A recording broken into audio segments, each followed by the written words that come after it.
How do you prove that the last person who gave something to someone caused their death?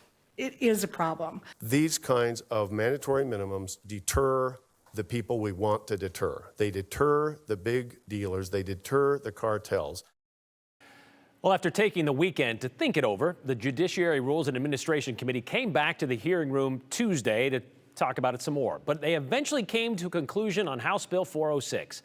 They sent it along to the House floor with no recommendation, which is odd because bills usually get forwarded with a do pass recommendation. We'll have more on that in a moment.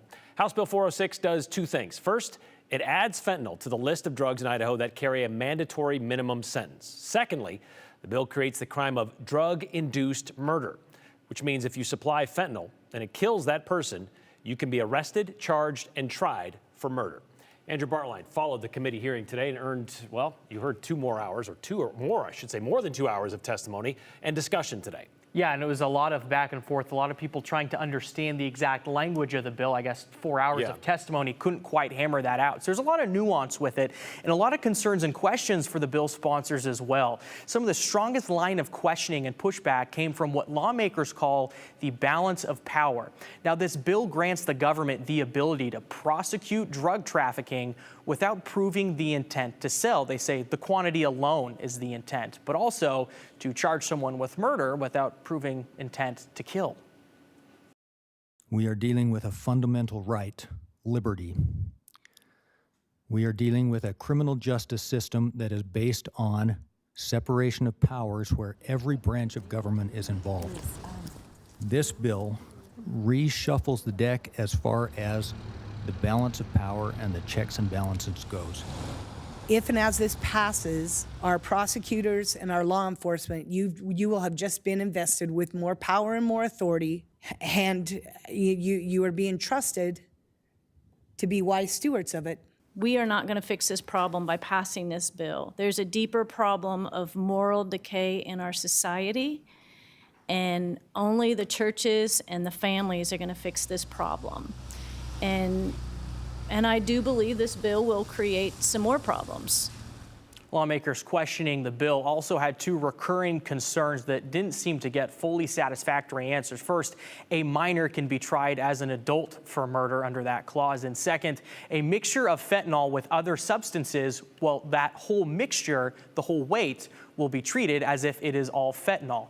Now, that mixture component is consistent with other mandatory minimum drug laws in the state for a drug, say, like cocaine mixed with something else. It's the same. But Republican Representative Kenny Roten was the most vocal about his support for this bill in committee. He also had the most human argument, too. You can argue all you want. We cannot do anything. And this year, it'll kill more. I can guarantee that.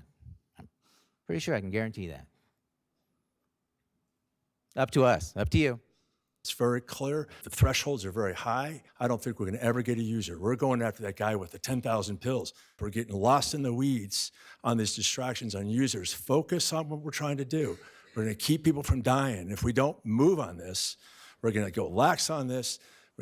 Hundreds of people are going to die from overdoses if we don't step into this decisively. Now, it was stated many times that the bill is meant to be a deterrent. Police testified amongst those 4 hours last week with saying that it is a strong policy that will push traffickers to our neighboring states and it would slow the flow of fentanyl from coming into Idaho. There was a unique moment in committee today, however. It's something I'd never seen at the State House.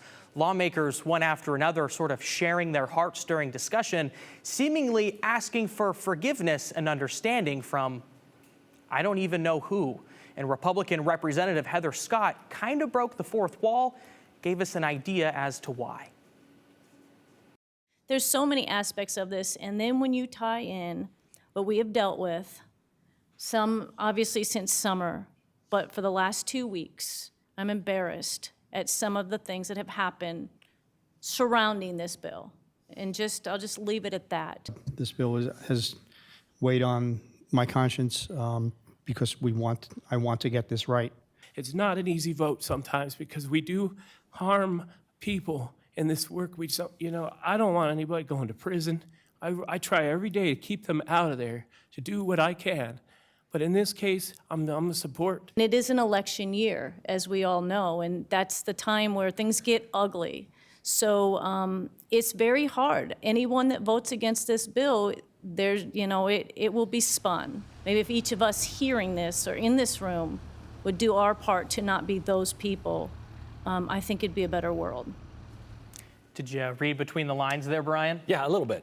I mean, Lobbyists. Lobbyists. It seems that it's a heavily lobbied bill. Right. And these lawmakers are exhausted. and this is a heavy topic because this went on for more than 2 hours, but yet there was no public testimony. This was just those in the committee talking amongst themselves, correct? Yep, and they pushed it to the floor with no recommendation, you decide. And there was even a point there where somebody changed their votes. Is that correct? Representative Ehart and Allgood, they first said no. They realized they were on the losing end of that vote, and they changed their votes retroactively to support the bill. Well, it just shows you the kind of way that thing is going with no recommendation to the House floor. Thanks, Andrew.